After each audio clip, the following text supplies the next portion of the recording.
Mayrulsa. क्या गाला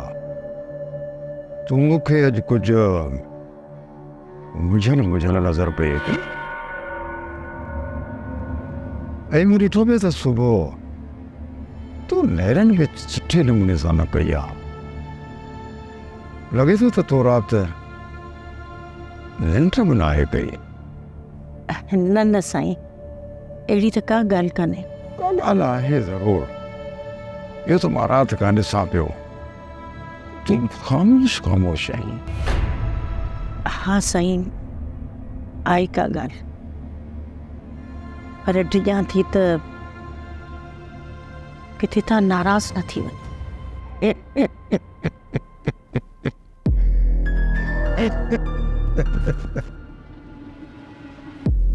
अॼु त तो वॾी ॻाल्हि करे छॾी महिरुन सां मूंखे इहो ॿुधाए त पोइ ज़िंदगी अरे मां तोखां नाराज़ थियो आहियां साईं हू साईं हा हा चओ महिरुन साहब छा ॻाल्हि आहे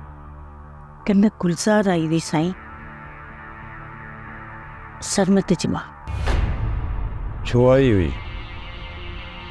हू सरमत जे लाइ मरियम जो रिश्तो घुरण आई मां तोखे शुरू खां चवंदो आयो आहियां अहिड़नि नंढड़नि माण्हू सां त न कोन खपे पर हू असांजा माइट आहिनि दुख सुख में बि त असां सां गॾु हूंदा आहिनि न पर ॾिसो न साईं गुलज़ार खे मां घर अचण खां रोके त नथी सघां न हुन बुढ़ वक़्तु आहे खे या अमर नाहे त असांजे धीउ जो मंगड़ो थी चुको आहे ऐं हुनखे अहिड़ी ॻाल्हि करण जी ज़रूरत कीअं थी छा थियो बाबा साईं सभु ख़ैर त आहे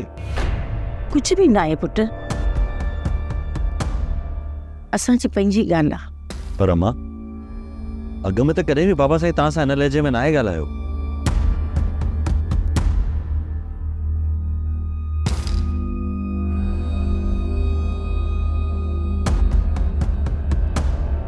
वॾे आवाज़ सां न ॻाल्हायो साईं ही त असांजो पुटु हो हरू भरू ॿियनि जे कननि ते ॻाल्हि पहुचंदी न त हारी त असांजी थींदी न आख़िर असीं नियाणी वारा आहियूं साईं पोइ तो कहिड़ो जवाबु ॾिनो गुलज़ार बेगम खे मूं मां साईं अवां कहिड़े जवाब जी उमेद था रखो मां बि त तव्हां वांगुरु ई सोचींदी आहियां न इनकार सां गॾु खेसि शर्मसार बि कयमि